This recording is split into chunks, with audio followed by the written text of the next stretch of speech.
January 11, 1944, 11:32 a.m. over Oschersleben, Germany.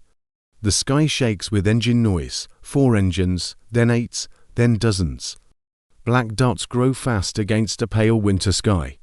Flak bursts open like dark flowers, sharp cracks, heavy thuds. A B-17 rocks as steel fragments hammer its fuselage. Inside, oxygen masks hiss. A waist gunner grips his .50 caliber machine gun. His fingers are numb. He cannot see clearly. Smoke trails curl past the window. Ice forms on the glass. A German fighter flashes through the cloud layer. Too fast, too close. The gunner does not track the plane with his eyes. He trusts the sight. He moves the handles. The reticle floats. The gun fires. Short bursts, controlled, calm. The fighter jerks. Smoke spills from its engine. It falls away. No cheering, no shouting. Just breathing and reloading. Another fighter comes in head-on. The nose gun opens fire. Brass casings bounce off metal floors. German pilots had trained for this moment. They believed the bombers were slow and blind. They believed American gunners needed clear vision and perfect timing. What they did not expect was fire that came straight and true through cloud, glare, and chaos, as if the gunners could see without looking. This moment is only a fragment of a much larger story. If you want more stories like this, make sure to subscribe, like, and share. The idea did not begin in the air. It began on drafting tables and test ranges in the late 1930s. American planners expected a future war fought at high altitude. Bombers would fly above 20,000 feet. Fighters would be fast. Engagements would be brief. Manual aiming would not be enough. Engineers at Sperry and General Electric worked on a solution. They built a computing gunsight. The K-13 and later the K-14 were mechanical analog computers. A gunner entered the wingspan of the enemy aircraft and its range. The sight calculated lead automatically. The gunner did not chase the target. He held the reticle steady. The sight moved the aim point for him, linked to electrically powered turrets. The system allowed smooth tracking at high speed. The .50 caliber Browning machine gun became the standard. It fired a 12.7 mm round at about 800 rounds per minute. Effective range reached nearly 1,000 yards in ideal conditions. A B-17 carried up to 13 guns. The bomber flew at around 180 miles per hour in formation. Its ceiling reached over 30,000 feet. The doctrine was simple, tight formations. Overlapping fields of fire. Each bomber protected the others. American commanders believed that a box of bombers could fight its way to the target. Fighter escort was limited early in the war. That made the gunners the first and last line of defense. Training programs expanded fast.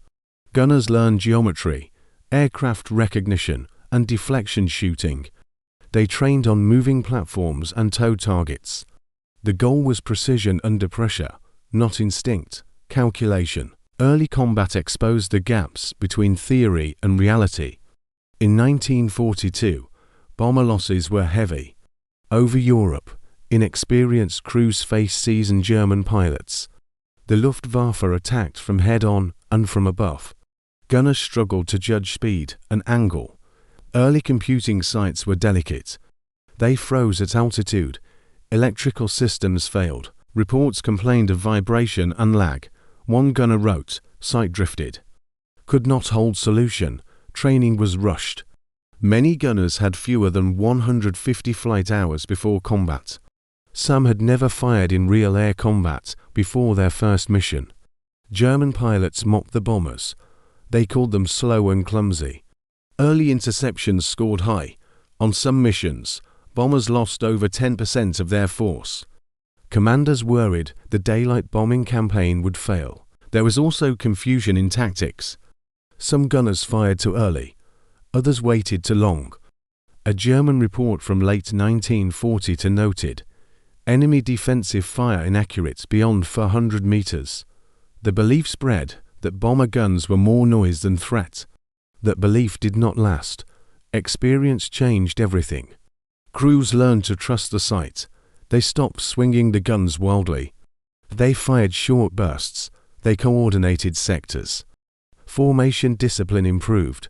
By mid-1943, gunners trained for over 250 hours. They practiced blind tracking drills.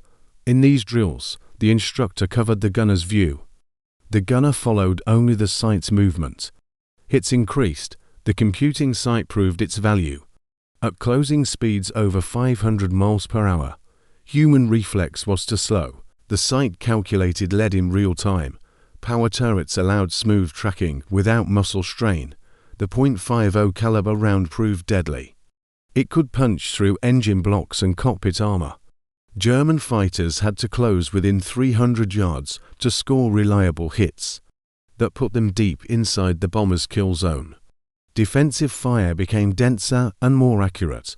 Loss rates for attacking fighters rose. Gunners reported kills. They never visually tracked from start to finish. They followed the math, not the fear. Not the blur of motion. They followed the solution. October 14, 1943. Schweinfurt, Germany. 291 B-17s crossed the coast. They flew without long-range escort for much of the mission. Over 300 German fighters attacked in waves. Bf-109s and FW-190s came head-on. The air was full of contrails and smoke. A bull-turret gunner named Staff Sergeant Maynard Smith tracked a fighter through cloud glare. He never saw it clearly. He held the reticle steady. His turret hummed. The fighter broke apart. The mission cost the Americans 60 bombers. German losses were severe. Pilots reported heavy defensive fire even during frontal attacks. One noted, closing fire unbearable. Must break early. The Luftwaffe began to adapt. March 6, 1944, Berlin, the largest bomber raid yet. Over 800 bombers. Weather was poor. Visibility came and went. German fighters attacked from above the clouds. They dove blind. American gunners fired through gaps and shadow. A tail gunner described firing at a silhouette visible only 4 seconds. He scored hits. The fighter rolled away trailing smoke. Radio chatter captured German frustration. Fire accurate even when unseen.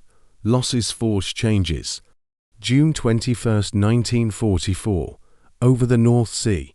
A formation returning from a mission over France. Weather closed in.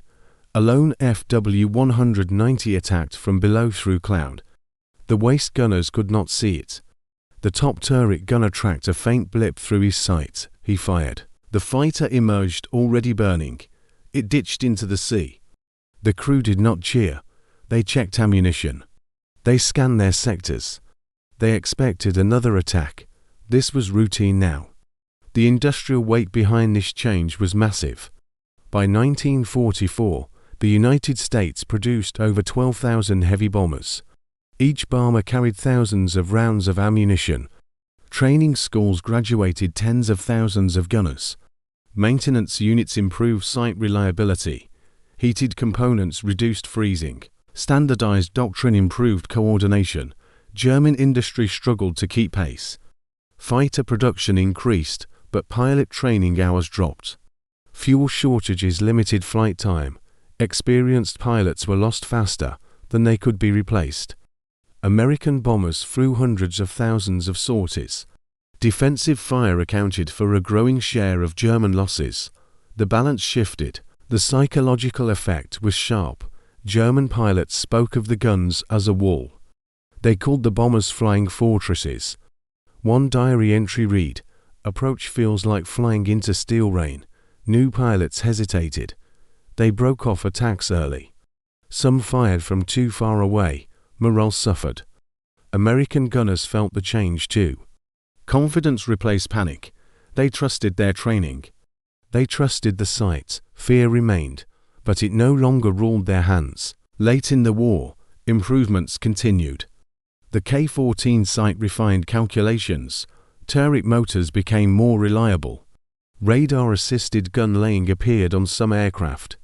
Formation tactics evolved with long-range fighter escorts. Gunners still trained for blind tracking. They still fired through cloud and glare. The role shifted as escorts reduced attacks, but the guns remained ready. By 1945, American bomber gunners claimed thousands of enemy aircraft. Losses were heavy, the cost was real, but the early doubts were gone. A German veteran later said, "We thought they could not hit us unless they saw us. We were wrong. Precision under pressure changed the air war."